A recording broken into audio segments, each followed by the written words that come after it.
Welcome to the Slop Temple. We pray this video helps. Start by downloading Python 3, 1160 4-bit from Python, org to ensure compatibility with modern packages. Run the installer and choose Customize Install if you need control over options.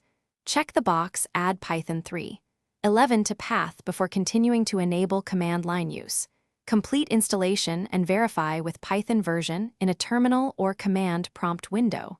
Remember the installation path. For example, C \Python 311 because you will point Pycharm to that directory during setup. Open Pycharm and navigate to File, then Settings, then Project. Your project name, then Python Interpreter. Click the gear icon and choose Add to Open Interpreter Options window.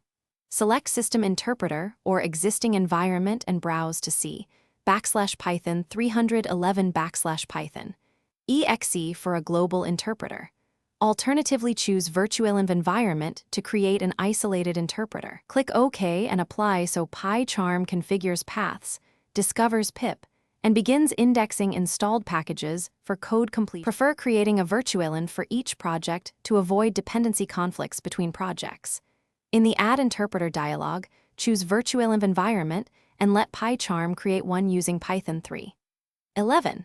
After creation, use the Pycharm Packages tool or run pip install package name in the terminal to add libraries. Save used packages with pip freeze requirements.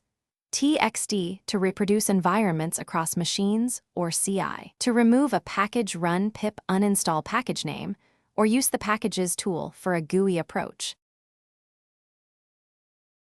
Thanks for watching. Consider subscribing if we helped you.